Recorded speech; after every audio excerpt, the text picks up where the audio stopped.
You're listening to the Armchair GM Sports Network.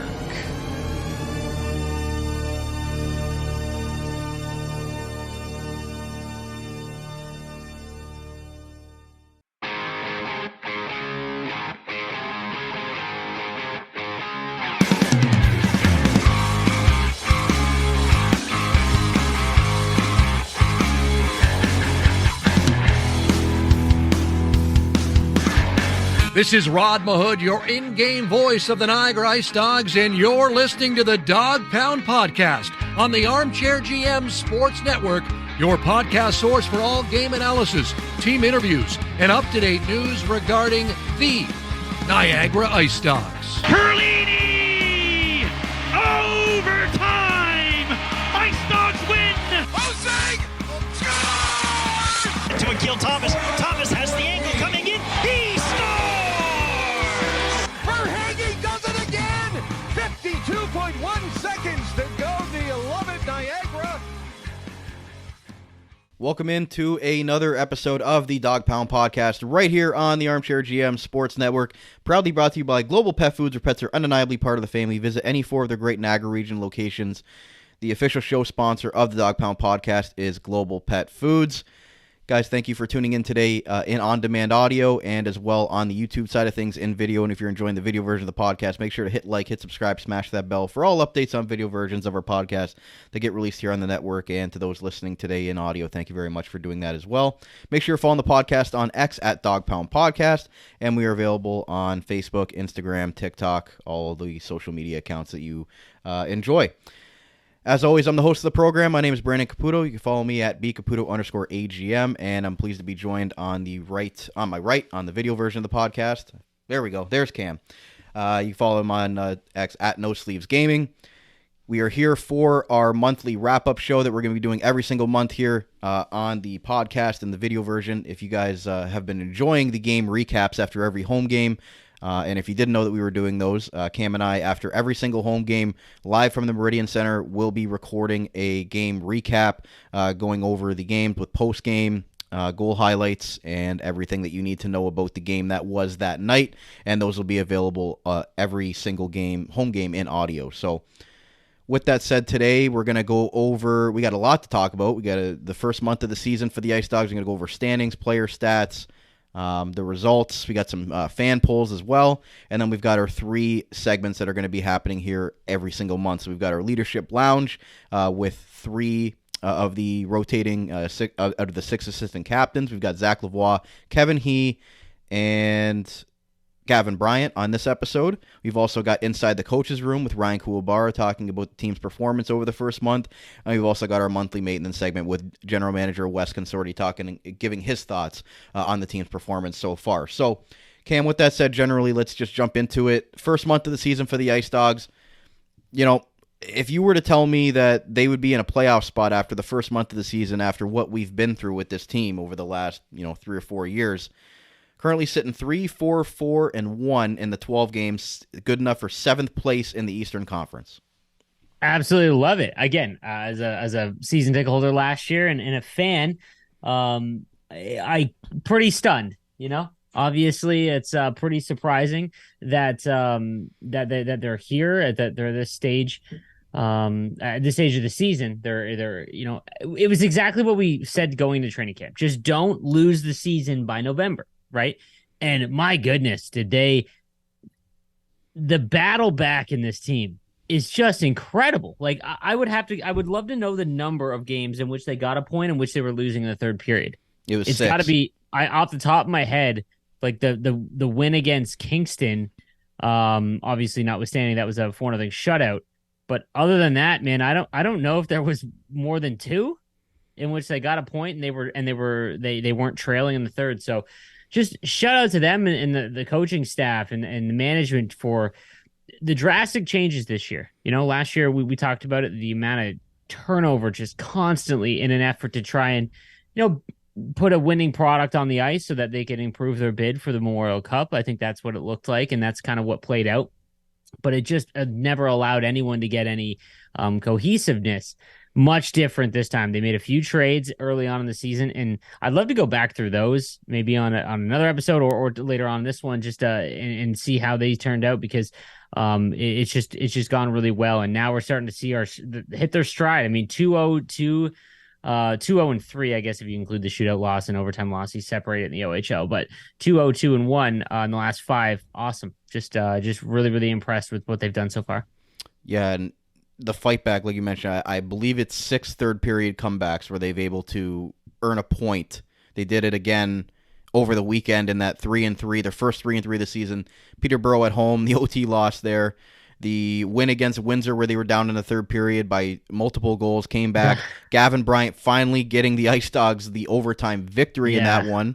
And then the fight back against Sarnia on the Sunday when they were completely gassed and somehow found some energy there in the third period to pull through and gain another point and eventually losing the shootout. But I know it was big for their confidence, the fact that they were able to finally win one in overtime after they've been celebrated on 4 times. No, absolutely. And I think that I was watching the Windsor game from my house. Again, I'm not on the road for those ones, but we talked about it. There's like 4 teams in which they have to beat. There is really no way around it. They simply have to beat a few of those teams. Windsor is one of them. They are just struggling after going all in last season.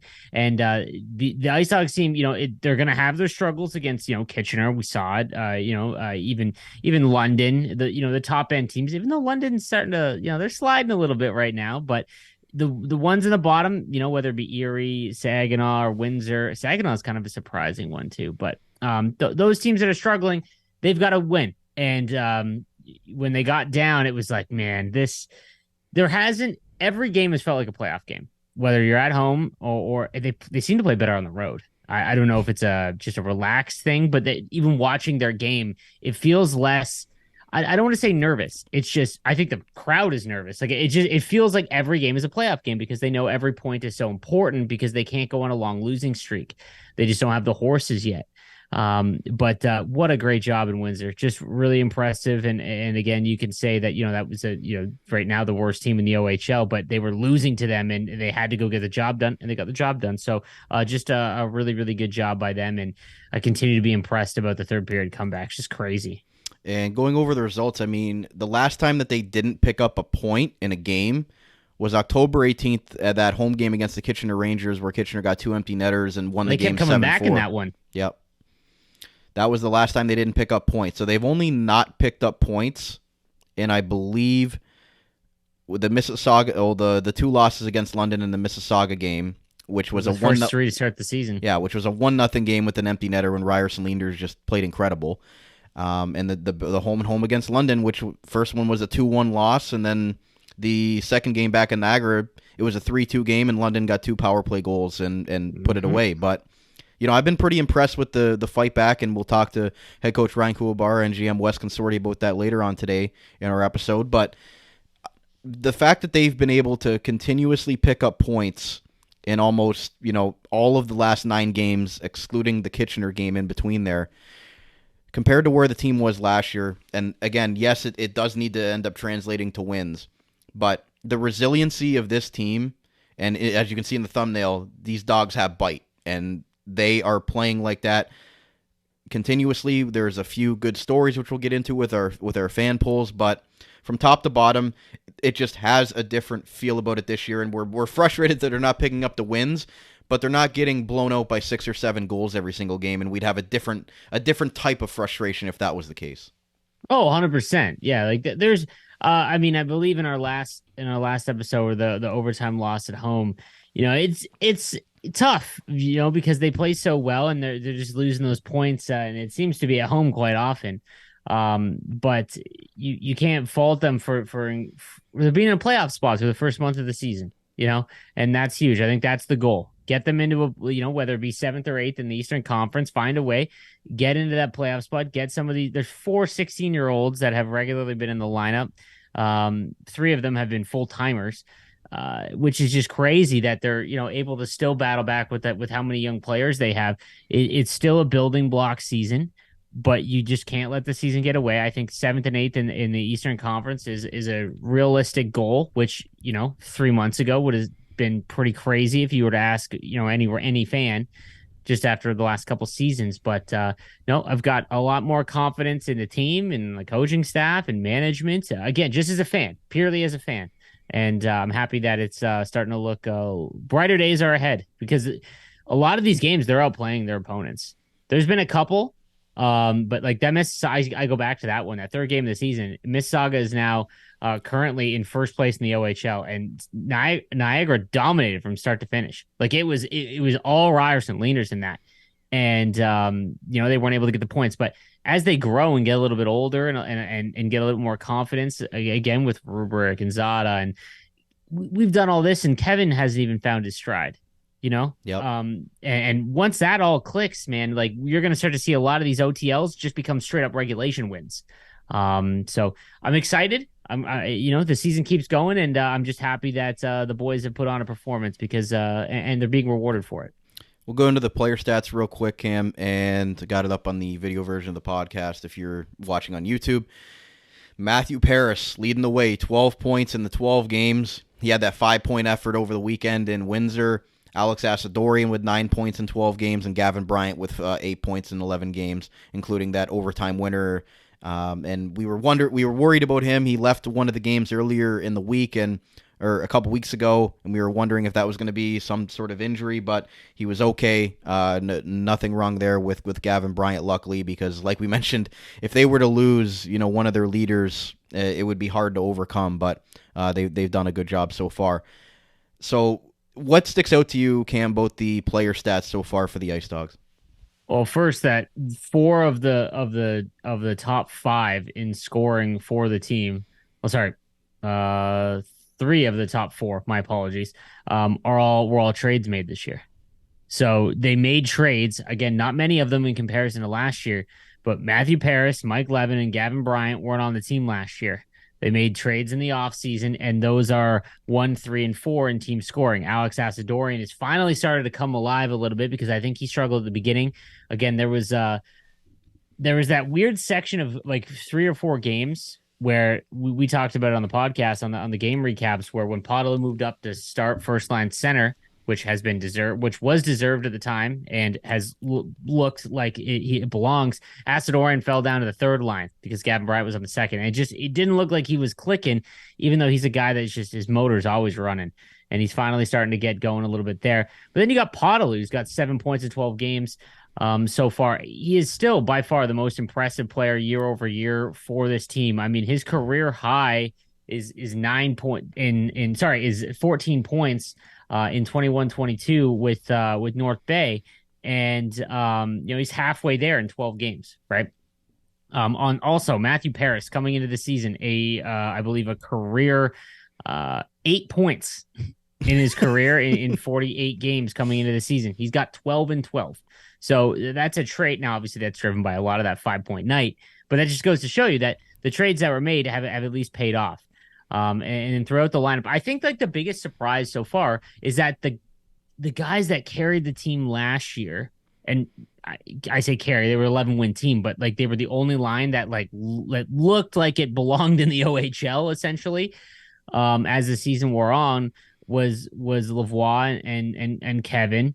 And then Asadorian as well into the back half. But Lavoie and Kevin haven't really found their stride yet. And that might be because they're going up against tougher competition, higher in the lineups.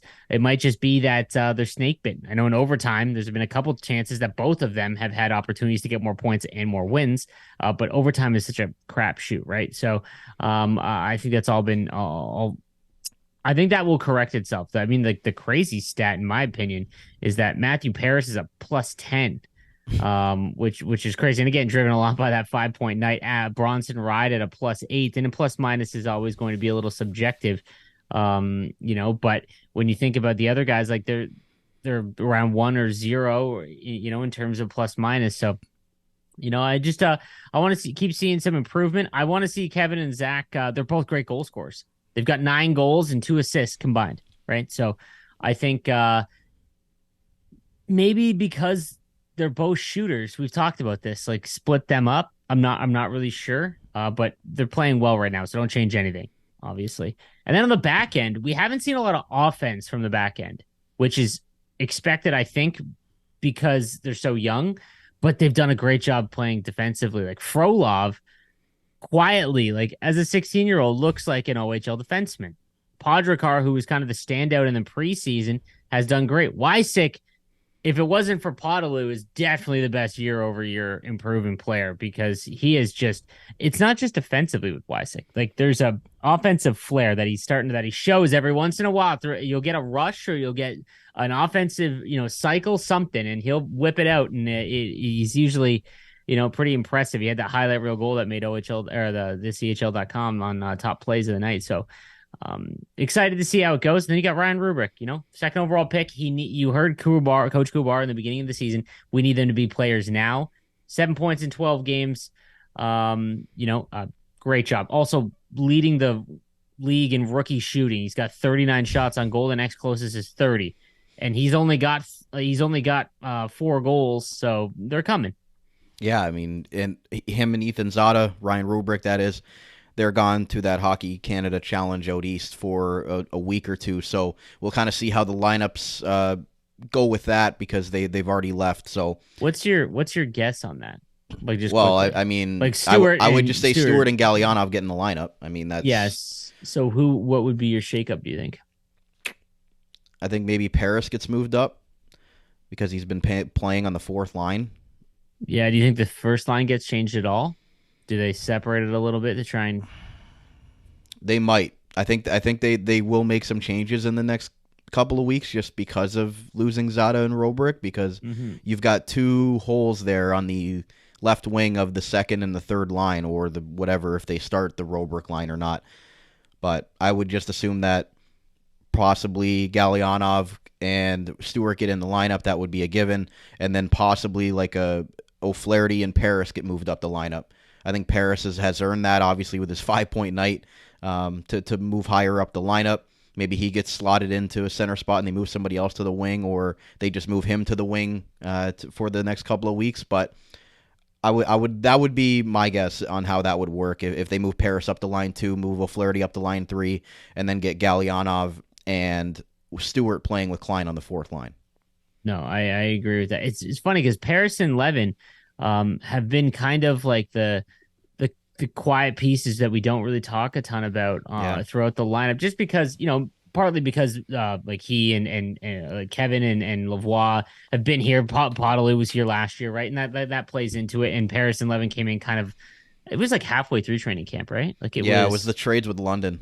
Yeah, so it was kind of right through the beginning. It was in the middle, right? And they just kind of been quietly going about their business. And just after the first month, they're literally 1-3 in team scoring. And Levin specifically, before Matthew Paris' 5-point game, Levin had like an edge to him. I don't know what's gone on in the last couple of games. It's been great to see. I love seeing players that won't just roll over. I'm not saying fight, but have a little bit of bark when someone's being mouthy, that kind of thing. And Levin's not the biggest player either, but he is gone toe to toe with everyone that's kind of gone after him. So really, really enjoy seeing that. And I think this is the time, this next stretch without Rubrick and Zada, that we're gonna see Lavoie and he hopefully kind of take off. Like you look at the stats, like Lavoie and Kevin respectively, like 5 and 4 goals. Like they're leading the team in goals, but there's no assists. Yeah. Right. It just strikes me that like they might just be like, it might just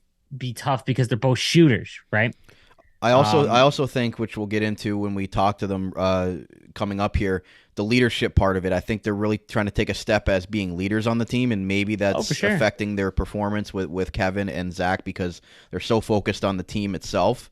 And again, they've both been kind of snake bitten there with the goals. They've had their plenty of opportunities. They just haven't been able to go in. Kevin got that shorthanded goal in Erie, which was big for his confidence. But I think once you get Lavoie, he and Ryan Humphrey, who is the overager they picked up from London, who's obviously been an OHL championship with the Bulldogs. I think once those 3 guys start to click, this team could be really dangerous. Humphrey was another one that I kind of want to. He is trying really hard. And it just like, what I mean? Like you see the frustration, like the slamming sticks, like stuff like that. You can pick up on that just from watching.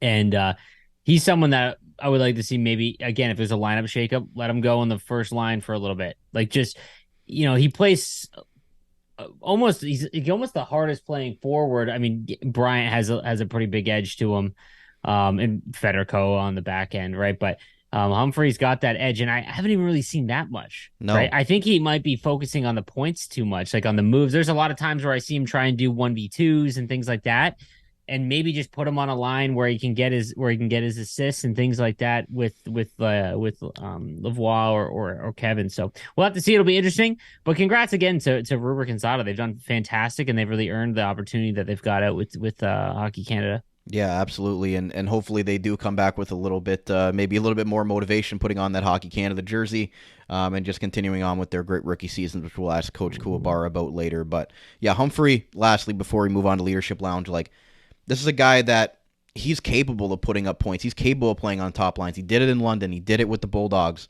He's played with their top end players, and he's been that guy that is the complementary piece that can go in, grind, cause havoc in front of the net.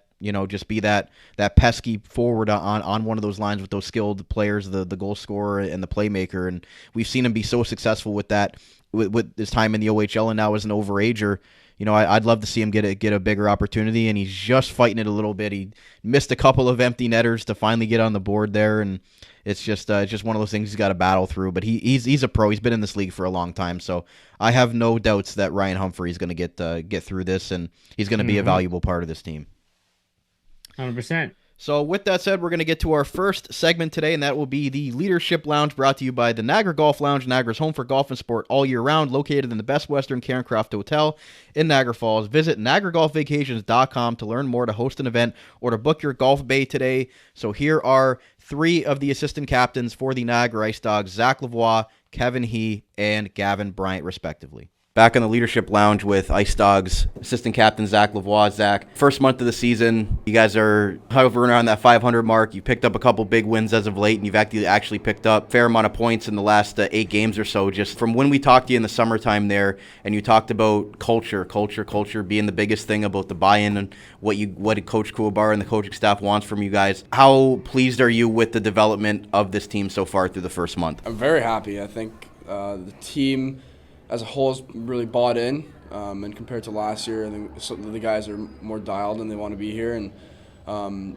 Kui's obviously put in some really good systems in, as well as the rest of the coaching staff. And we're off to a great start. We're losing games sometimes, but it's only by 1 or 2, so it's not like we're getting blown out, and we're not quitting. So I'm really happy with our start here. Even though you're not maybe picking up the 2 points, you guys have come back in the third period to earn points. Maybe last year that might not have happened. What is the difference in maybe even on the bench? Is there, when you guys are down in the third period, what's the spirits of the guys? Is there anything that needs to be said, or what's the mindset when you guys are able to come back so many times and earn those points to be able to get it overtime there? Yeah, obviously leaders are going to lead, but we have such a great group that we all believe in each other, and there's no, we all believe we can do it, and we can come back, and we can come back for a win. So it's great. The 6 assistant captains rotating through there. How has that dynamic been with a lot of big personalities, and how do you feel like the development of your leadership group has been? Is there a lot of healthy communication? Sometimes you might have to have a tough chat with somebody, but it's for the betterment of the team. Just how has that whole dynamic really rubbed off on the rest of the team? Well, I think compared to last year,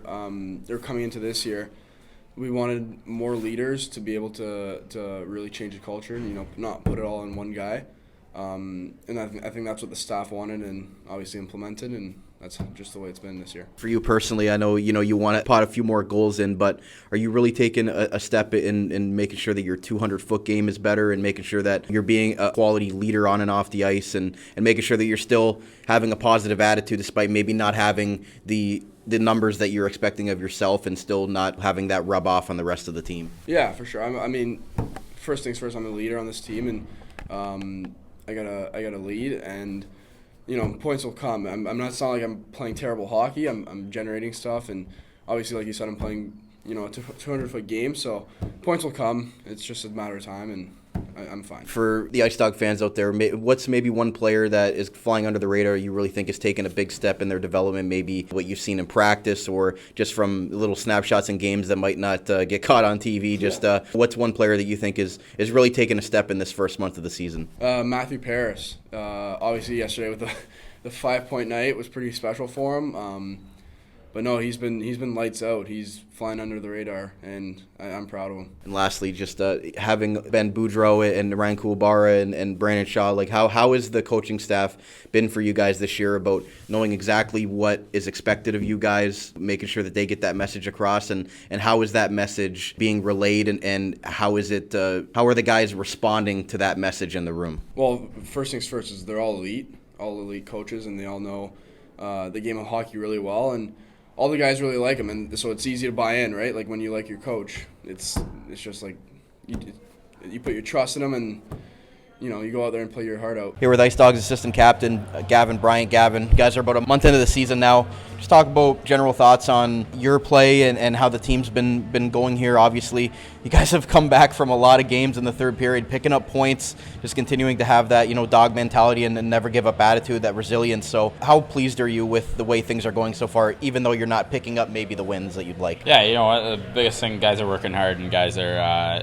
seeming to buy in compared to, say, the preseason, and it's good to see, especially from my standpoint, being an older guy in the league and coming into a new team.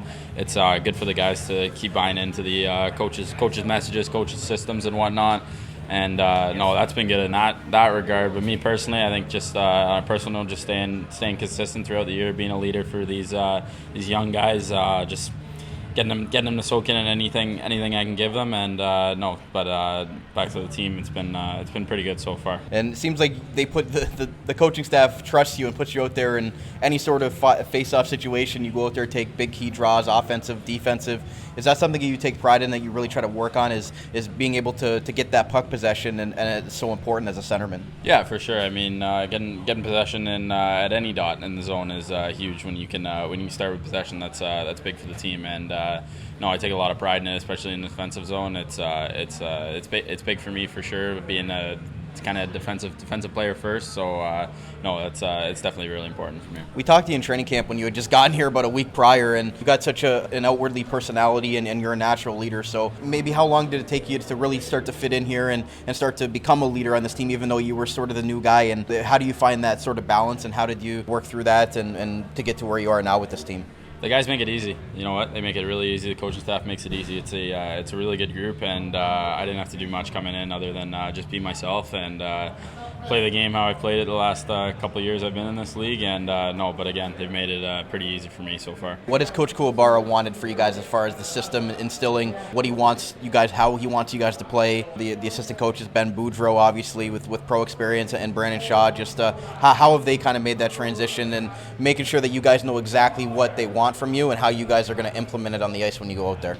Yeah, you know what? Again, with the systems, they make it pretty easy for us. I mean, it's pretty borderline stuff, and no, they just expect work ethic from each and every guy. And if you're given that every night, which I think we have most of the nights, and we've been coming on the short end of the stick a couple of those games, but no, they expect the work ethic, and I think we've been giving it a lot this year, and we just got to keep it going. Assistant captain Gavin Bryant's with us. Gavin, I want to talk about, you got a lot of young guys in this lineup, and you were a young player in this league one time when Owen Sound, but to have 4 16-year-olds playing, Galyanov's in another lineup, but he's been playing Frolov, Zada, Robrick. They've obviously 2 high draft picks. So how have you kind of tried to take those guys under your wing as a leader and make sure that they've been able to develop already as 16-year-olds in the league, and having so many of them on your team? Yeah, you know what? It's a pretty easy job for me. They're great kids, and they're wanting to learn each day. But it's a jump. I keep telling them, like, it's a big jump from minor midget to the OHL. Obviously, their respective teams in minor midget, they were obviously the top dogs there, and notably so. Just noticing them this year, but no, it's just it's one of those things where I just keep telling them, enjoy it, soak it in, because honestly, my first year was one of the funnest years of my hockey career. So it's just it's fun and it's exciting, but soaking it in and just showing up eager to learn each day is the biggest thing I've been trying to preach to them. Is there maybe a player that's flying under the radar that you think telling fans that they should keep an eye on, or somebody that you really think has taken a big step, maybe even from the beginning of the year? It's only been a month into the season, but is there somebody that you think has really progressed and really stepped up for this team? I don't know if I could single one guy out, but honestly, I think each and every guy on this team has, from compared to just my personal standpoint, seeing them in the exhibition games to now, it's been improvements for everybody. So which is great to see, right? You want to improve all year, but I don't know if I could single one guy out, but I could just I could use everybody's name and saying that everybody's improved so far this year, and it's continuing to keep getting better. So it's pretty cool to see on my end for sure. And lastly, for you, the coaching staff named the 6 assistant captains and didn't really name one captain. You guys are kind of a leadership group. How has that been going for you guys? A lot of big personalities in there, but you guys seem like you're a really tight-knit brotherhood in there. How is that whole leadership group, and how do you think that the rest of the team's kind of fed off of you guys kind of leading the way there? Yeah, no, it's cool. It's something I've never been a part of, but it's cool, right? Like, I mean, the coaching staff obviously see six clear-cut leaders in the room, which is pretty cool to see, and pretty honored to be one of them myself. But no, there's a bunch of leaders in the room, a bunch of guys that the younger guys and just even guys that myself look up to. So it's pretty cool. And what you said is brotherhood. It's a pretty blatant statement. It's a pretty tight group in there, and it's. Even when things get down or when things are going, it's just we always find a way to come back to each other, and it's good to see. It's exciting. So back in the leadership lounge with IceDogs assistant captain Kevin He. Kev, first month into the season, again, the team's not gaining the wins, but you were here last year and you went through the trials and tribulations of what that year was, and it seems like this year you guys have a lot more resilience. You're battling back, you're earning those points. I think it's 3 or 4 third period comebacks. So are you encouraged with the fight back of this group so far? Yeah, absolutely. Like you said, I think we're in every game and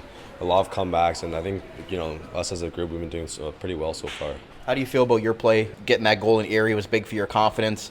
Central scouting rankings are out, so obviously you'll use that as motivation to continue to move up those standings, but just how have you felt about the first month of your play this season? Yeah, I feel pretty confident. It's more comfortable coming back for my second year, and I'm just like you said, use it as motivation and keep playing my game. The team has a leadership group this year, 6 assistants, a mix of guys there. How do you think that group dynamic's been going, and what is the coaching staff expected from you guys as that leadership group? Yeah, I think definitely motivate the team. I think that's a big one. Just coming into every game prepared and make sure everyone's on the same page going into it. What was that feeling like when you were named one of the assistant captains? Obviously, you've got that outwardly personality. You're a mature guy beyond your years. So was it an honor when the coaching staff really wanted to give you that A? And have you taken pride in wearing that for this IceDogs group? Yeah, absolutely. I think, like you said, I've taken a lot of pride in it. When they gave it to me, I felt really honored. And just just help the team, try my best. And you were the 16-year-old rookie last year. We talked to you in training camp about those new guys coming in, but Frolov, Galyanov, Zada, and Robrick, they've all been staples in this lineup. How encouraged are you by their play as 16-year-olds? You were it last year, so how do you think that they've been doing and progressing through the first month of their OHL careers? Yeah, I think they've done absolutely really well for their careers, and it's definitely not easy coming into the league, a 16-year-old making an impact, but all of them so far has made a significant impact on the team, and hopefully they could continue to do so. How do you feel about the newcomers, bringing guys like Gavin Bryant, Connor Fedorko, Daniil Sobolev, some older guys in the league, Ryan Humphrey, who have played in a lot of big games? So how do you think that those guys coming in with all that experience has helped you guys and elevated the whole group on and off the ice? Yeah, I think it's a huge addition, especially with some of the names that you named. Like, they come into the team, and we felt their immediate impact, and especially with the leadership roles that they bring. Older guys coming in and really helping, teaching the younger guys on the team how it's done here. Obviously, the wins are hopefully going to be to come, but the way that the team's playing within the structure, and how encouraged are you that the wins are going to come and you're going to start seeing those positive results? You picked up a lot of points lately, but what do you think you're going to take that next step to generate those into 2-point wins and get some of those overtime wins? I think it'll come. I think we're, like I said before, every game we're in it, especially in the third period, a lot of comebacks. So I think we're in it every game, and it'll come. I'm not too worried. And lastly, is there a player that you've been really impressed with so far that fans should keep an eye out for, that you think is somebody that's not getting a lot of notoriety, but that you think has done really well on and off the ice and continue to progress? Yeah, I think so far Ethan Zada, I really like his game personally. He's a hard worker, forechecks, hits. He does a lot of the details, and absolutely I love him as a player and as a person on and off the ice.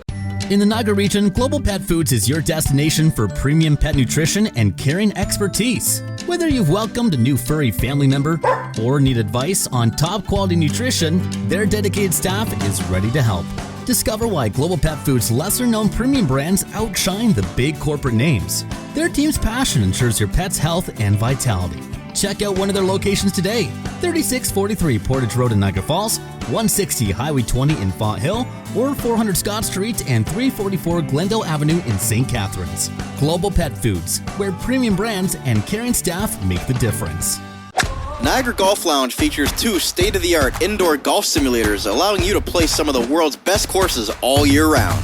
The perfect place to indulge all season long. Don't worry about getting thirsty while you play around with your friends. Their fully stocked bar offers a wide selection of drinks, appetizers, and a variety of meals are also available to enjoy before, during, or after you play. Grab a seat next to the fire in their comfortable sports lounge. Didn't bring your clubs? No problem. They have partnered with TaylorMade to offer you the best rental clubs. You won't want to miss their exclusive NFL and NHL giveaways for the Buffalo Sabres and Buffalo Bills. Located in the Best Western Plus Karen Croft Hotel, 6400 Lundy's Lane in Niagara Falls. Visit NiagaraGolfVacations.com to learn more and to reserve your golf bay today. The Niagara Golf Lounge, Niagara's home for golf and sport all year round. J&L Flooring is Niagara's specialty flooring and design company. They take great pride and provide elite customer service and support. With a beautiful showroom, great pricing, and a wide variety of truly unique products, J&L Flooring is your specialty flooring and decor boutique shop. All of their products are environmentally friendly and responsibly produced, so you can feel good about your flooring choices. Their goal is to build authentic relationships based on honesty and integrity that they foster with respect and authenticity. Offering a unique and wide range of quality products presented by a knowledgeable and patient team, they simplify the process to make your life easier and to make your home more beautiful. Visit them at 4424 Montrose Road in Niagara Falls or find out more at jnlflooring.com. If you think you can get a better deal anywhere else, you don't know Jack at J&L Flooring. Since 1999, Niagara Denture Clinic has been helping thousands of patients achieve natural-looking smiles with the confidence to show them off. Sean Battelle and his wife Anne, both licensed denturists, bring a wealth of skill and experience to the warm and friendly atmosphere to their Niagara Falls location at 5501 Drummond Road. And their on-site Niagara Hearing Clinic offers free hearing tests and a variety of services to fit your needs. This family-run practice takes pride in providing superior care and service to their patients, along with the best premium products available on the market. Get the best work done at a more reasonable price. Niagara Dental Clinic is here to help. Protect your teeth with a mouth guard, replace missing teeth, and get better hold with your dental implants. Call them today for a free consultation at 905-353-1552 or check them out online at NiagaraDentureClinic.com. Niagara Denture Clinic, creating natural smiles in the Niagara region for 25 years. Hey, this is Chris O'Flaherty. Hey, it's Ryan Roberk. Bronson Ride. This is Gavin Bryant. And you're listening to the Dog Pound Podcast, the official podcast of the Niagara IceDogs.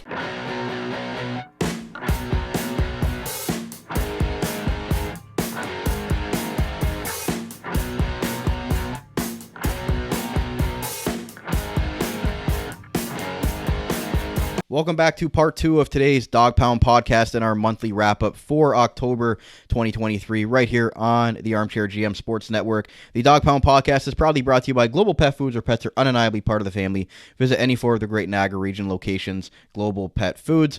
Brandon Caputo and Cam Halbert are back with you guys. If you're enjoying the video version of the podcast, you know what to do. Hit like, hit subscribe, and smash that bell for all updates on video versions of our podcast to get released here on the network. And thank you to those listening today in on-demand audio. So, Cam, before the break, we heard from the leadership group there, Kevin He, Gavin Bryant, and Zak Lavoie. Quick thoughts on what you took away from what those 3 players had to say. I mean, they all congratulated their team and talked about how hard everyone's working in the room and, how different it feels this season. And Gavin talking about how far the team has come since preseason. Again, we don't really see that kind of stuff, right? We don't get to see what it's like in the room, and we just assume they're going to do a job.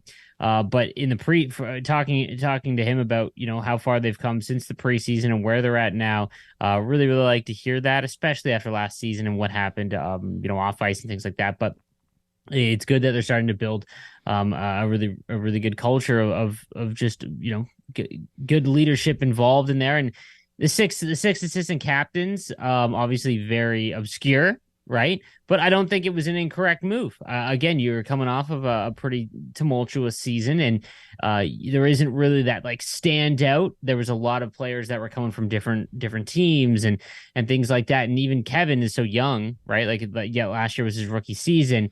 I liked when Kevin brought up the fact that, he called out Ethan Zada as just being his like the most impressive player for him, coming in. He didn't want to single him out, said that everyone, but Ethan Zada not blowing up the score sheet, right? But those are the things that we're not going to see as people just covering it, right? We're not going to see the little details that Ethan has been doing on and off the ice. So Kevin, to point that out is, I'm liking to see the growth from the team, and Zach too. He's getting to see. He's got to see because he has to. I think that was the thing there, just for like penalties and having to have conferences and things like that. So, but no, and Zach too is. He's grown a lot too. When he came over here, he is trying. You could see in his game specifically that he's trying to play a lot like defensively as well, and it has a bit of an edge too. But his shot just hasn't gone in yet. But there's been glimpses where he's got a couple of those goals that are just picked, where very few people can get him up there, and he's done it well. So they've done a great job, and I'm really excited for the next month. Yeah, and Gavin Bryant spoke to him before the Windsor game, so that was before he scored the OT winner. So it was good luck for him. Speaking to him, that pregame, that was it. That finally got them the overtime winner. But no, it was good stuff there. And Zach talked about working on his 200-foot game and really taking a step as a leader. Said he's not playing terrible by any means offensively, but the points will come and he's not too worried about it. So to me, that's a step in his maturation process, and a guy that we know he's a goal scorer, and when he came over from Mississauga, that's what we expected. But he's really taken that step as a leader on this team and really developing his all around game as a hockey player. 100%, yeah, and like I said, I think that's you can look at like stats and things like that, but I look at things like when there's a scrum, when someone gets hit, when like who are the ones that go and make sure the other team knows that they can't do that. And I think that shows maturity in a different aspect, right? And again, I don't mean go out and fight someone, but at least let them know that's not going to be accepted, which is huge. And we questioned going into the season like there wasn't many players on the team that might have that kind of edge to them. And I mean, Zada fought in his second game and didn't hesitate, and that's a 16-year-old going up against an NHL draft pick, in Halton. And so it's been impressive. And I mentioned Levin earlier, like the edginess to this team and the way that they're getting points, like it's just relentless. You got to imagine that these teams where they think they see the IceDogs from last year and they know, oh, okay, here's 2 points, and they've got their lead in the third period, and they're just like, all right, start the bus, boys. Night. And it just, they will not go away. Like, it's got to be so annoying, especially that last game, because, they score a couple. Like, it's just crazy. It's been really fun to watch. Yeah, and you can tell Gavin Bryant talked about the brotherhood, and they've got a really tight-knit group in there, and you can see it, on and off the ice, and they're really playing for each other. Kevin He, just want to quickly mention, is on the Central Scouting list, rated as a C player, so he's going to use that as motivation for when the next rankings come out to move up that standings. And I think Kevin's putting a lot of pressure on himself this year, and maybe that's translated to mixed results for him in the points category, because we know that he's capable of putting up the goals and the points. And I think maybe he's so focused and so driven that he's just gripping the stick a little too much and just trying too hard out there. Oh, early on in the season, we kind of called that out on the game recaps. There was times in the first 4 or 5 games this season where he was trying to go 1v4, and maybe if there's someone on the team that could do it, it'd probably be him. But I notice it a lot less now, and he just there's creative plays where like it'll be like no look passes or an instant one-touch pass. Like there's just things that he does that they go, oh, that's it. Like that's why he's so good, right? And then the skating too.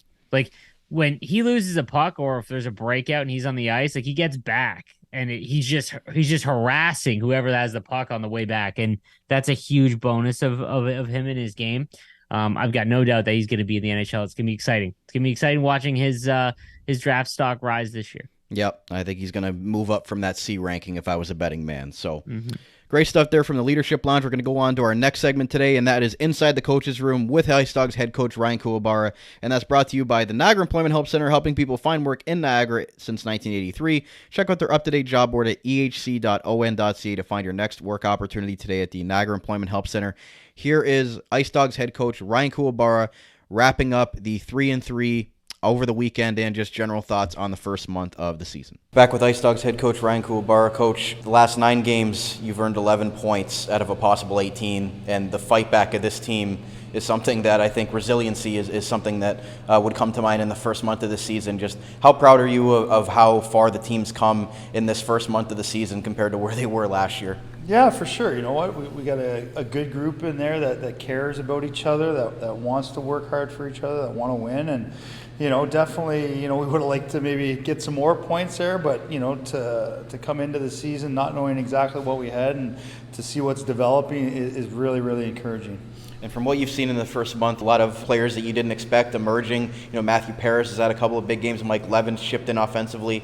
And just so many contributions up and down your lineup. You talked about that you have 1A, 1B, 1C lines. You don't have, a 1, 2, 3 line. Just how confident are you that when things happen and you have to roll lines around, that guys are going to be able to just produce wherever you put them? Yeah, that's I think bodes well with just our group. They're able to play anywhere with anybody, and for me, I just kind of roll in 4 lines really, especially in a 3-3. You got to depend on your fourth line needs some minutes, and they've been great, and that's why I have full confidence when they're out there. So, but be able to jumble it up a little bit and create a spark. It's kudos for the guys in there. They really want to win for each other.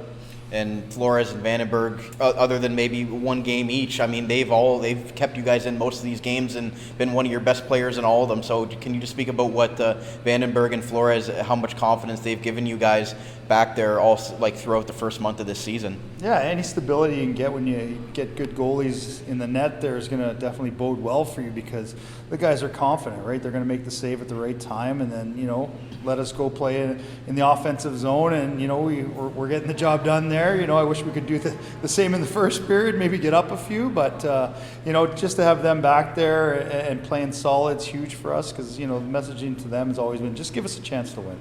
And a lot of firsts. Obviously, you've got 4 16-year-olds and even some other new guys. Andrew Vermeulen has emerged as of late here, scoring 3 goals in 3 nights. But, the 16-year-old Zada, Robrick, Frolov, Galyanov, when he's been in and out of the lineup. Just speak to what those young players, how much juice they brought into your team in the first month, and how pleased you are with their development. As you said in preseason, I mean, they didn't be great now, and do you kind of still feel that same way? Yeah, for sure. It's not a learning curve for them. Hopefully they're gaining confidence, because they're playing in so many different situations. And sometimes as a young guy coming into this league, depending on the team you're on, they might be deep with older guys, and you're going to get that opportunity. But, with us, I'm entrusting them to play their game, but, also keep learning as we go along. And just quickly about Robrick and Zada as well, named that Hockey Canada tournament out east and getting to be able to put on that Team Canada jersey. Are you hoping that you're going to miss them for a week or two, but hopefully when they come back, are you hoping that they have a little bit more juice and maybe refreshed from going to and experiencing something like that? Yeah, definitely. You know what? I got a chance to experience the tournament, be part of it, and it's a grind. So for them to go, they're going to be gassed. They play a lot of games in a few amount of days. That's why we call it a short-term competition with Hockey Canada. And no, they're going to do well. Just kind of bring along what the experiences they had with us, and then whatever system they're going to run there, hopefully they can just kind of adapt into, and then hopefully contribute on the scoreboard a little bit, and then bring that experience back to us again when they come back. And lastly, we spoke to the leadership group earlier in the episode. How pleased are you with them? You named the 6 alternates, and obviously Lavoie's been wearing the C just because you need to within the league. But how pleased are you with the 6 leaders that you chose on this team, and how they're really rubbing off on the rest of the group and relaying that message that you and the coaching staff want to get across to them on how you guys want to play and what is expected of them and how to play? Yeah, absolutely. I think as a coaching staff, we narrowed it down to some great candidates, and they exemplify kind of what we want to build. Good for young guys, and also able to just contribute on the ice day in and day out, which is it's tough in this league sometimes.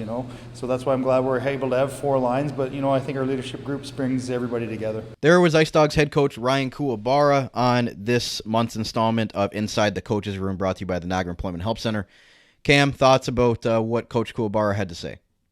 I like that he called out that he's able to roll 3 lines, or roll them all, effectively. And we've seen that throughout like the season so far. And there really hasn't been a massive drop off. Like when you see a line on the ice, okay, they got to survive the shift kind of thing.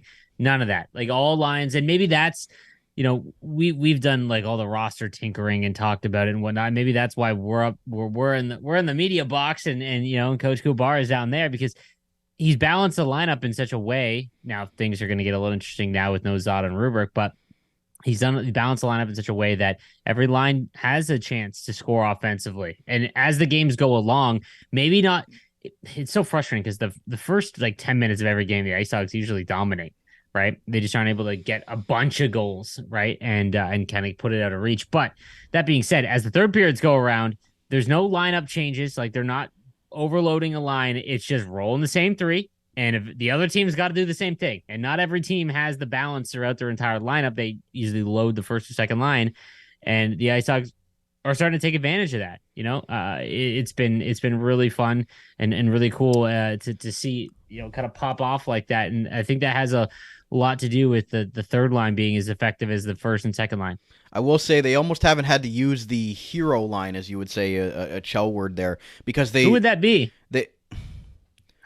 You're gonna put me on the spot again. I don't personally, because I don't even know, because I think that there's if you were to if you needed a goal, like he and Lavoie are there, right? But I don't think I maybe it's Acidorian, but it's just because Pottolu's been so good, but he's more of like the puck retrieval guy. Yeah, I think you have to have a defenseman out there, like either Padre Carr or Wysick for sure. God, I think it's Wysick now. Yeah, and then. I would love, man, there's going to come a point, I hope, in his career with the IceDogs where Ryan Rubric plays center, because I know he shoots the puck a ton and he's got a great shot, but there's been a couple games where he's made some passes that are just ridiculous and unreal vision kind of thing. And I would love to see him be center, and he's got the size for it, right? But again, I think it's too early in his career a little bit, and him and Gavin have been so good together. So I don't know. It's interesting. It's funny because like all the Lions have that, or I think what makes the IceDogs so special this year is just that they got that dog in them, they got that 99 dog attribute, and all of them are just hounds on the puck. The one thing I wanted to mention about, the hero line is they really haven't had to use it because they haven't, it's not like they've been getting these goals with the goaltender pulled. Like they've been fighting through in the last, maybe between 8 and 2 to 3 minute mark remaining in the third period where they haven't even had to use they're not even needing to pull the goaltender to get these goals. Like it's just like you mentioned, they're just rolling the lines, and one of these lines is end up getting the goals before they even have to worry about pulling the goaltender. So I think the one of the goals they got as Flores was coming off the bench, it was that weird one. I forget the opponent. I think it might have been Erie, where they tied it late. But regardless, like what they've been doing with rolling the lines, I think Coach Kuwabara, said it best there, that they rely on everybody, and he has confidence that everybody can play, up and down the lineup, and he has no reservations in doing that. We've seen that, like you mentioned, with Acidorian going down, Paris playing fourth line minutes. Everybody's just chipping in where they can, and they're trying to just make sure that every single line can put out a goal, and I think that's what they're doing. One thing we haven't mentioned at all is the goaltending, and Owen Flores and Marcus Vandenberg, both have been as advertised. I think, people wonder going into the season, why did the IceDogs give up so much for Vandenberg when he's going to be the backup? Well, the performances that he's put out when Owen Flores has been taking a rest, I've liked what I've seen out of Vandenberg. Absolutely. I mean, right now, in terms of save percentage, and this is a team that's in 7th in the conference, right? Flores is in 8th in terms of save percentage. Which is just like fantastic.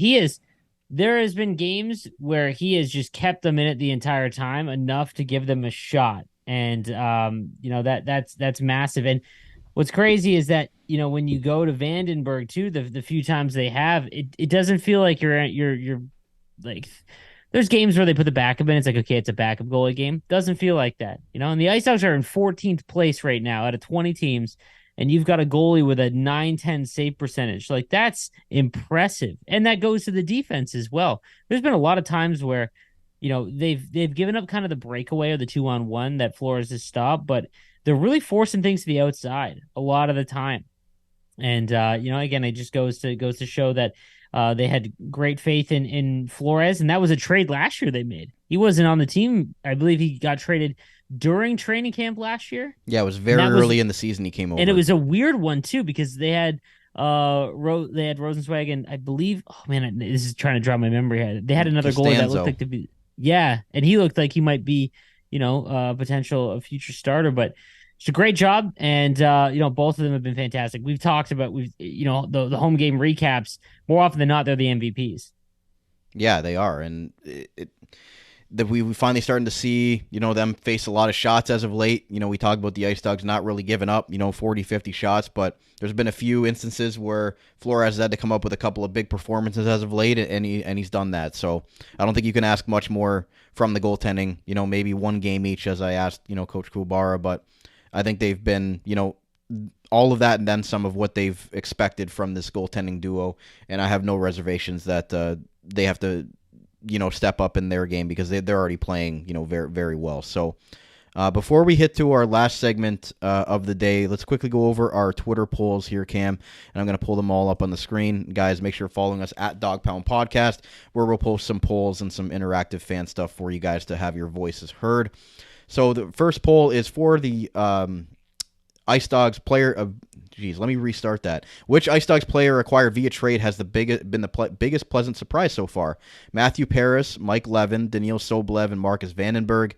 Matthew Paris takes this one 47.4%. Obviously, some recency bias there with his 5-point night, but you can't really argue with it, Cam. No, yeah, he's leading the team in points, right? And the 5-point night, obviously, it was standing. He would still be, within the top 5 in scoring with 7 points, right? Like, so he's been quietly very effective. I'll be honest with you, out of all of them, for me, I think it's Sobolev.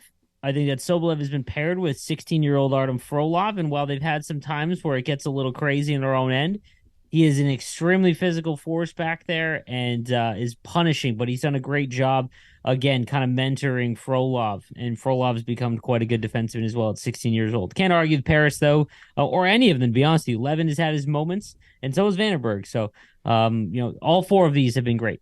Yep, well said there, and all of them getting some nice votes there and a good percentage, so all of them making a good impact. Poll number 2, who has been the IceDogs MVP in all areas throughout the first month of the regular season? And you notice Zak Lavoie and Kevin He aren't on any of these polls, so I just kind of wanted to spread out the wealth a little bit and highlight some of the other players on the team. So Owen Flores, obviously the goaltender we just talked about, Gavin Bryant, Andrew Wysick on D, and Alex Asadorian. And Owen Flores takes this one with 50% of the vote, and second was Gavin Bryant at 38.5. I think Owen Flores is easily the MVP throughout the season so far. I got to be honest, I'll throw some other ones into the mix here. I think that if Podolou doesn't take the jump that he took, the lineup looks a lot less effective, or a lot less. There's a lot less strength in there because he's become such a good skater. He's our first line center now, on a playoff team. So, that goes without saying. And then same with Wysick. Not to take anything away from Brian and Asadorian, I think they've both been great as well. I just want to give some love to those two, because as someone who would watch the team all last year, to see those guys really come through this year has been really fun. Yeah, and we only have 4 options on the poll, so... Exactly, yeah. We could have put, like you mentioned, a Podolou or a couple other guys on there as well. Just kind of wanted to give some variety there. Poll number 3, which IceDog player currently not playing on a top line or top D pair has made the biggest impact through the first month of the season? Ryan Humphrey, Andrew Vermeulen, who we haven't even talked about, has scored in 3 straight games, including his first career goal on Friday night, and then, picked up right where he left off, scoring on Saturday and the game-tying goal on Sunday to get them a point. Connor Federico, who missed this weekend with the slew foot, but has been great, just a bowling ball back there, and obviously the St. Catharines native coming home, and he's just been, all they could ask for from, a defensive defenseman, and then Bronson Ride, obviously the big-bodied defenseman. So I've liked what I've seen from all of them. Again, we want to see a little more from Ryan Humphrey, but if you've listened to this shows, I've been clamoring for Andrew Vermeulen to get in the lineup, and, only in fourth-line minutes, he's scored in 3 straight games. Better, yeah. What Vermeulen's doing recently is pretty crazy. It's definitely Federico for me. Extremely physical. what I talked about earlier about, when someone takes takes a run at somebody or kind of barks, Federico is the one that kind of goes and handles it, and that goes a long way, I'm sure, in the dressing room and just as a team in general. He's done a great job so far the first month of the season. Yeah, I can't really argue with Federico on that one. And then the last poll, which first-year OHL player has made the most positive strides so far this season?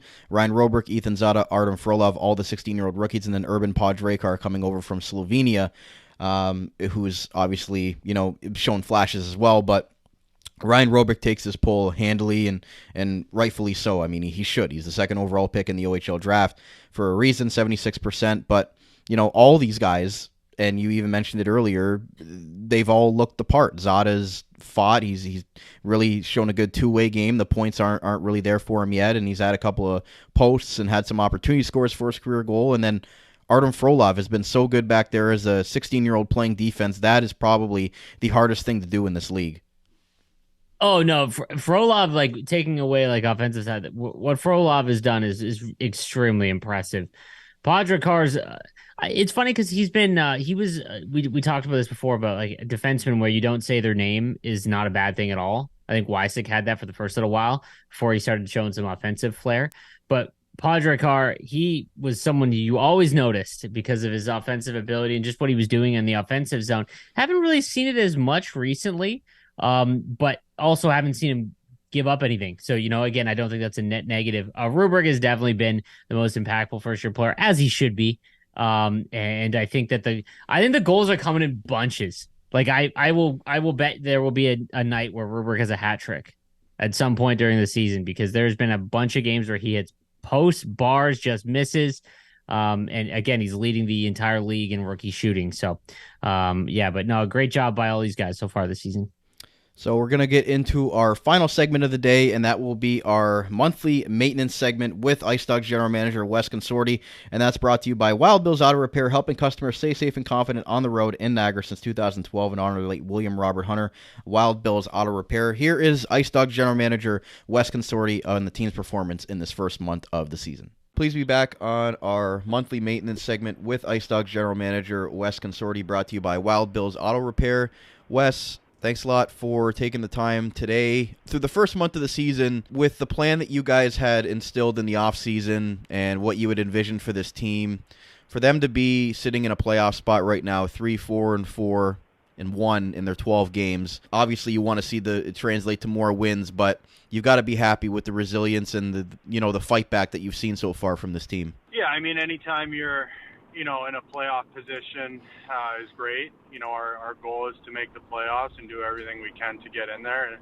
And it's nice to see our team get points early and come back in games. And it's refreshing to see the pushback and the professionalism in the players, throughout the games this year so far. From what you've seen from Coach Kuwabara and his staff and Ben Boudreau and all the things that you guys did in the offseason to really want to change the culture here in Niagara, and you talked about that being a main focal point in our preseason interview.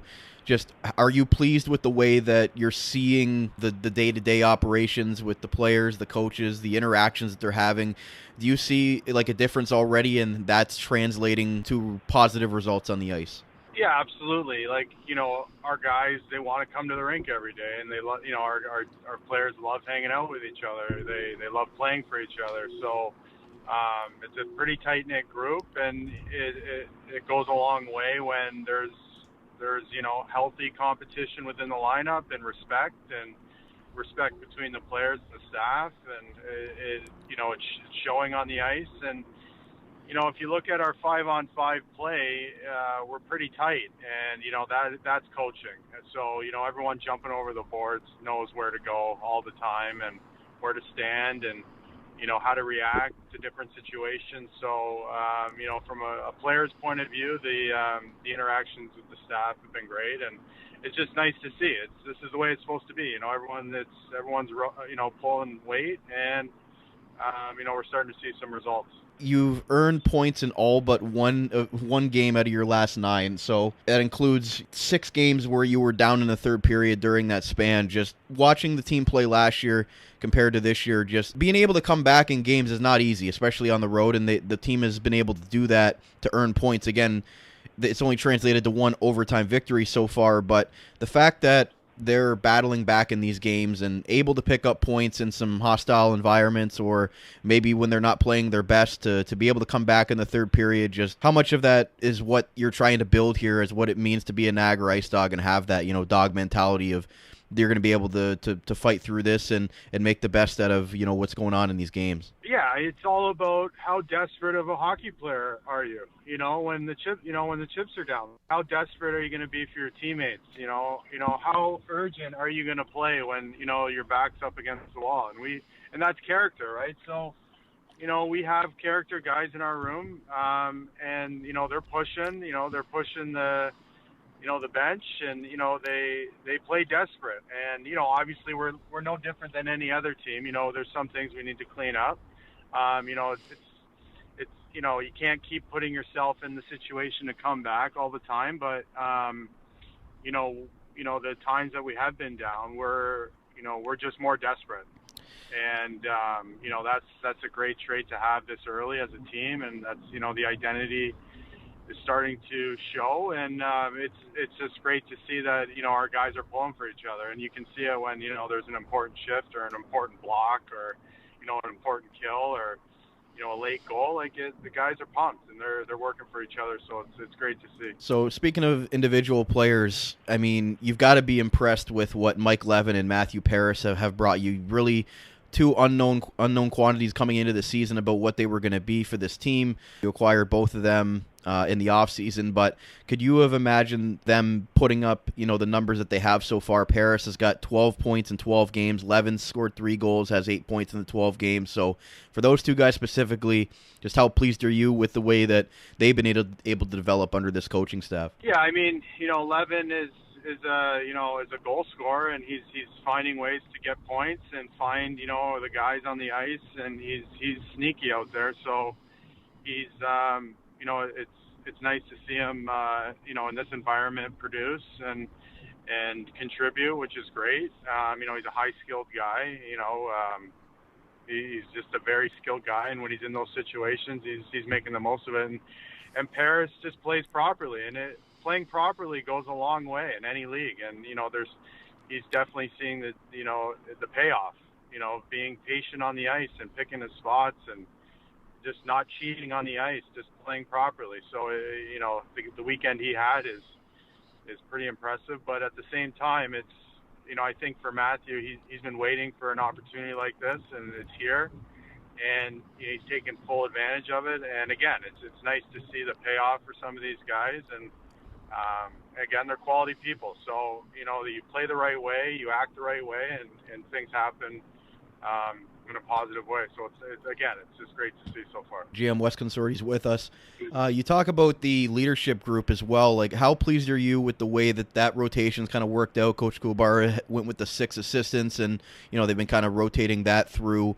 Obviously, a couple of those that you brought in the offseason, Gavin Bryant, Connor Federico, have fit in, seamlessly in that locker room. So just how pleased are you with the leadership group on this team and having that translate to results on the ice and making sure that those guys are holding the rest of the team accountable and the rest of the team kind of feeds off of those guys' work ethic? Yeah, I mean, it's paramount that you have a strong core of leaders, because it's got to trickle down, and we have, enough young guys where it has to trickle down. So in a good way and in a positive way, because our young guys are going to, lead our team in the years to come. So you watch these guys play, they're, again, like, they're character guys, they're gamers. And when you watch them play, as a younger player or someone, from the outside, like, their play is the standard. So, the way they act on the ice and off the ice, like, it's a combination of multiple things, with our core group, leadership group, that will drive the team in a positive direction. So it was paramount, with this group that it points our organization in the right direction early, And I think, again, we're starting to see some building blocks here, and it's only going to get stronger and help our younger guys in the future for sure. And speaking of the younger guys, I mean, 4 16-year-olds in the lineup right now. You know, Galyanov's been in and out a little bit, but Aram Frolov on the defensive side of things been being mentored by Daniil Sobolev there on that third D pair for the most part, and then 2 high-end first-round picks and Ethan Zada, who's been a little snake bit offensively, but has been working really well at his two-way game, and obviously what Ryan Robrick, he's been as advertised, just continuing to put up a lot of shots, to give himself a lot of scoring opportunities, 4 goals and 3 assists in the 12 games. So how pleased are you with those 4 guys that were all just drafted this last year, all playing in, you know, pretty decent and important roles? And as Coach Kuwabara said to us, that we need these guys to be great now, and that's a lot to ask from 4 16-year-olds, but they're playing their part. Yeah, like they're high players. You know, we'll match them up with any, you know, young group in the league, we feel, and you know, they each bring something special to the table, and it's, you know, it's very nice to see, you know, the direction of the team, and you know what we're going to have in these guys and what we already have in them, and again, it starts, you know, with practices and their attitudes off the ice, and you know how they're monitoring their bodies off the ice, and we have systems in place where they're doing that, and you know, again, they're being rewarded on the ice, and it's again, like these guys are big time guys, so you know they're closely monitored by, you know, everyone, and you know, the league, and you know, they put themselves in the highest regard. So you know, we have Rubrick and Zada, you know, with Team Canada right now, and they're going to do fantastic, and they're going to come back even stronger and more confident. And you know, and Frolov and Galley, they're going to just, you know, when they're here and working hard and, you know, just trying to get better every day, and they're special players, and they each bring a different element to our team that is much needed, and it's nice to see, because you know, these guys are the foundation of the future, and you know, it's just outstanding to have these types of players on your team. A few more quick questions for you, Wes. How pleased are you with the way that the D-cores looked? Obviously, a lot of turnover on that side of things. You guys lost 5 defensemen from that when you had started last year. So with the guys you brought in on the D-core and the way that they've kind of put together the 3 D pairings and kind of gone about that, how have you thought that they've been able to really progress in that area and be able to get the puck up to your forwards, have some guys that can carry the puck in, and then also have guys that are going to be able to play defense when needed? Yeah, well, they're playing proper defense. Again, you know, they're playing as a unit. It's not, you know, let's see what this guy's doing this shift, and you know, we'll cover him with this guy. It's more of a unit effort, and you know, our D-core are doing things, you know, that we need them to do to win games. Like, we're blocking a lot of shots. You know, we're making simple plays out of the zone. You know, we're just making this simple play and getting it up and following the play. And, you know, some of our defensemen you've seen, you know, be rewarded for that. And, you know, it's super cliche, but, you know, simple is better. And, you know, our group back there is a simple group. And you know, they play tough. They close on, you know, on players pretty quickly. We're physical, and you know, game over game, like that will wear other teams down. And it's a collective effort. It isn't, you know, one guy or 2 guys or one pair. It's a collective effort, and that's, you know, part of our identity. So it's refreshing. And we're starting to see a little payoff. And lastly, when we talk again in a month, what's one thing that you're hoping that the team takes another step in? The power play could be better, sitting at 11.9% right now, and obviously you want to see these overtimes translate to more 2-point efforts. But when we talk again in a month, what's one thing you really want to see the team take another step as they continue to grow here at the standings? There's not one pinpoint thing, but again, we're like every other team. We want our power play and penalty kill to be the highest it can be. We want to hold leads in the third. You know, we want to win every overtime game we possibly can. I mean, for a team goal for us, I think, is just to still continuously be in the hunt every week, and you know, to steal consecutive games on the road and hold, you know, winning streaks at home, and you know, just do it as a team. And the more we put the emphasis on team and character and culture, it will pay off. And we just have to keep trusting what we're doing, throughout our lineup and with our guys. And we feel the systems in place to continually have success throughout the year. So just want to be in the hunt all the time. We want to go into other teams' rinks and steal games. And we want, when we're at home, to always know it's going to be very hard to play against. There is IceDogs general manager Wes Consorti. I'm liking what I hear from Wes as far as, he's impressed and he's pleased with the way the coaching staff has developed these guys, especially the young players. He mentioned teaching them where to go, where to stand, where to be on the bench, making sure the line changes are crisp. I liked the fact that he talked about the resiliency of the team and they're gamers. He kept saying that over and over again. These guys are competitors, they're gamers, and they just want to go out there and win hockey games. And I think that's why they made the moves in the offseason to bring in these guys like Paris, Levin, who were kind of unknown quantities at that point, but obviously we're seeing that they could be quality OHL players. Gavin Bryant, obviously, he's brought a lot on and off the ice, and even the Daniil Sobolev, Ryan Humphrey, and Connor Federko, these were all strategic additions. And even I look back at last year's trade for when they traded Pasquale Zito to North Bay, and you get back Mike Podolou, and people are saying, well, this is probably just a throw-in player, but look at what Mike Podolou's turned into from that trade. I mean, most of the trades they've made as of late have been strategic, and they've been working out. That's not just trading for the sake of trading because things aren't working out. And through the first month of the season, you're seeing the results, and you see that they're not making any moves because they believe in this group that they got. Absolutely. I think that is just a testament to the improvement of the philosophy of the team and how things are working now. I like that he brought up that all these guys off the ice are training really hard. And again, obviously a focus is going to have to be off the ice and just in the culture of the room. And by all intents and purposes, that looks to be, much improved over last year. And that's a huge thing, not just for the players currently there, but the view. If you get drafted by the IceDogs, we want them to be stoked, right? As they should be. This is a great organization that has taken some hits over the last 4 years, and it takes a long time to build that back up. But a team like this making the playoffs and, having a great room all as well doing it, it goes a long way, Players that get traded, maybe they ask to come here, it's a great place to play. Obviously a homer bias here, but it is one of the nicer arenas in the league. And it's one of the better spots as well. The fans love the IceDogs, and the atmosphere is a lot different this year than last year, which is awesome. Yeah, and it's a communities team. That's a big thing. It's not the St. Catharines IceDogs. It's the Niagara IceDogs. It's so many different communities put together, and it's our region's team. So, the bringing back the pride and earning back the trust of the fan base, which obviously over the last 4 years, like you mentioned, has been trying with everything that's gone on.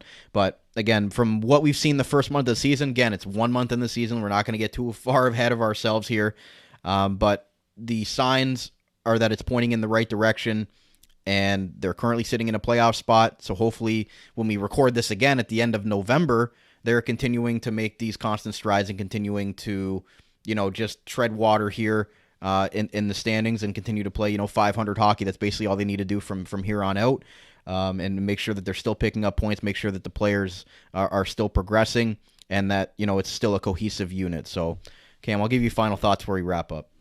Again, I just want to say for any maybe if any players are listening, you guys have all done a fantastic job, and for all the fans that have listened to us for the first month of the season, thank you. It's awesome to get to cover this team, and again, as a fan that I've been with the IceDogs for the last number of years, it's been a blast. And again, if you go out to a game and you watch this team, every game feels like a playoff game, and more often than not, they come through. I hope to see some more regular season wins. I hope to see some wins over teams that they view as that are tough. Sudbury is going to be a tough one, like Sudbury, especially with Davorsky coming back. But Some say they're a one-line team, and the IceDogs got 3, so we'll see how it goes. And I'm just happy. I think the goal of the season was to make sure that they're in the playoff hunt for as long as they can be. We don't want to have it like last year where the season's over in November, and that's not going to be the case already. So huge improvement over last year. They've essentially earned 1/3 of the amount of points that they had all of last season in 16% of the season so far. So. Great job by them, and really, really excited to see it going forward. Also, good luck to Zada and Rubric down in PEI. That's awesome for them. Yeah, no, it's going to be a great opportunity for them to wear that Hockey Canada sweater. So these dogs definitely have bite, and we'll talk to you again at the end of November. But again, every single home game we have a game recap for you guys in audio, recorded the night after the game and then posted the following morning. So every single home game we have you guys covered with post-game analysis for you guys right here on the Dog Pound Podcast. So for Cam Halbert, my name is Brandon Caputo signing off for another episode of the Dog Pound Podcast, the official podcast of your Niagara IceDogs, brought to you by Global Pet Foods right here on the Armchair GM Sports Network. So until next time, we'll talk to you again very soon. You're listening to the Armchair GM Sports Network.